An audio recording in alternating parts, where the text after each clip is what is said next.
So it was the big derby racing carnival at Caymanas Park over the weekend with the 18-1 outsider, King Arthur, trained by Wayne DaCosta, owned by Carlton Watson, and expertly ridden by Philip Parchment, outsmarting and outsprinting the field in the mud and water to take home the 100th Jamaica Derby in fine style.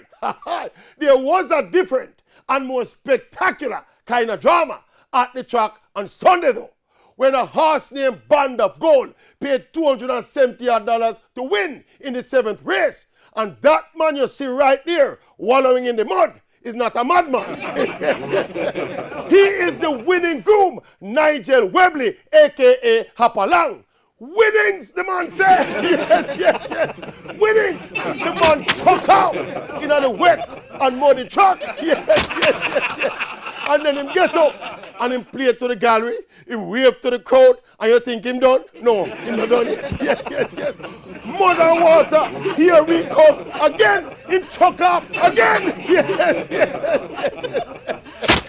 Before finally rising from the mud and the water to lead his charge into the winner's enclosure. Yes. And you know, Jamaica racers fans, them no normal. But me never seen nothing like this yet in my life. Yes. One thing, I want to ask the groom, hop along. You catch a thing? For the gambling, boss. Yes, you catch a thing? Or just winning, just say, yeah, winnings. Yes. Hop along. I bet you never die, man. Bet you never die, man. Hop along.